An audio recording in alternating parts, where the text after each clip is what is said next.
नमस्कार दोस्तों, स्वागत है आपका समाधान चैनल। आज हम आपको उस रहस्य की ओर ले चलेंगे जिसे हमारे ऋषि मुनियों ने हजारों वर्षों पहले जान लिया था। पितृपक्ष यह कोई साधारण समय नहीं, वह पवित्र अवसर है जब हमारे पूर्वज अपनी संतानों को देखने, आशीर्वाद देने और कभी-कभी परखने भी आते हैं। कहते हैं जिस घर में पितरों का आशीर्वाद होता है वहाँ सुख, समृद्धि, शांति और उन्नति स्थायी पर बस जाती है। लेकिन यदि इस समय भूल से भी कुछ गलत कार्य हो जाए तो पितर रुष्ट हो जाते हैं, और जब पितर नाराज होते हैं तो कोई भी पूजा, कोई भी प्रयास, कोई भी धन संपत्ति आपके जीवन को सुखी नहीं कर सकती। आज हम आपको विस्तार से बताएंगे वे 5 काम जिन्हें पितर पक्ष में के दौरान भूल कर भी नहीं करना चाहिए, और साथ ही जानेंगे वे उपाय जो पितरों को प्रसन्न करते हैं और जीवन में सौभाग्य लाते हैं। तो आइए इस आध्यात्मिक यात्रा की शुरुआत करते हैं। पितृपक्ष का अर्थ है अपने पूर्वज का स्मरण और सम्मान। शास्त्रों में कहा गया है, मातृदेवो भव, पितृदेवो भव। जिस प्रकार भगवान की पूजा की जाती है उसी प्रकार माता पिता और पूर्वज भी देवतुल्य होते हैं।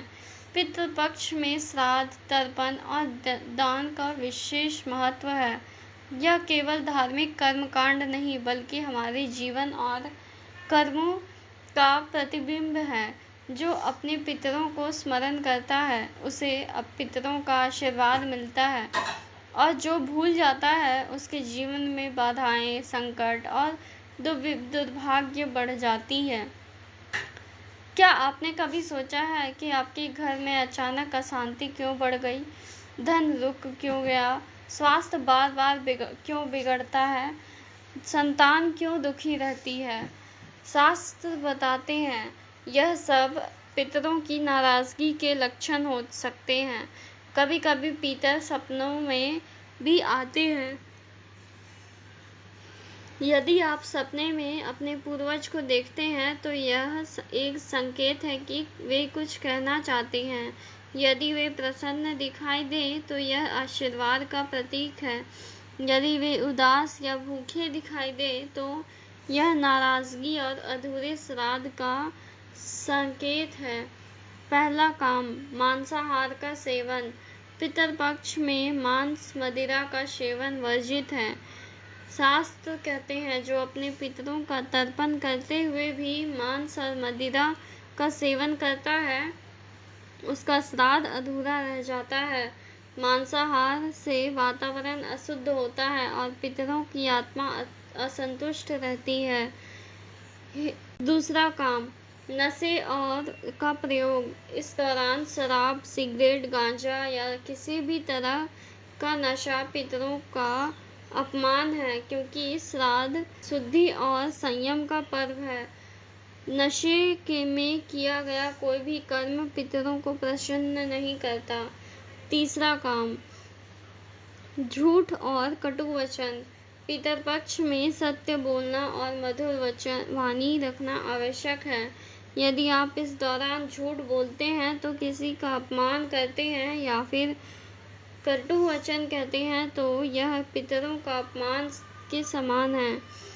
चौथा काम, दूसरों का अपमान या अधर्म। शास्त्र कहते हैं पितरपक्ष में हर जीव का सम्मान करना चाहिए। यदि इस समय आप किसी निर्धन, वृद्ध या ब्राह्मण का अपमान करते हैं तो पितरों की आत्मा दुखी हो जाती है।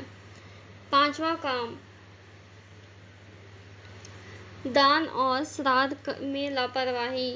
पितरपक्ष का मुख्य उद्देश्य ही दान और तर्पण है।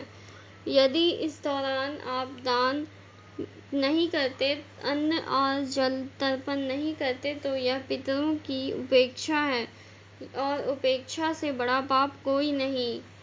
तिल, पितरों को प्रसन्न करने के उपाय। तिल और जल का तर्पण करें, ब्राह्मण भोजन या गौ सेवा करें, गरीबों को दान करें, घर में संध्या वंदन और मंत्र जप करें।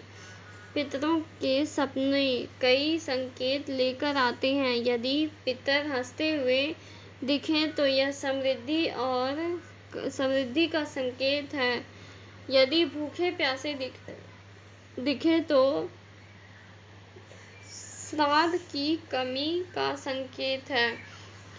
कि यदि पितर कोई वस्तु देते हुए दिखे तो यह शुभ फल का प्रतीक है।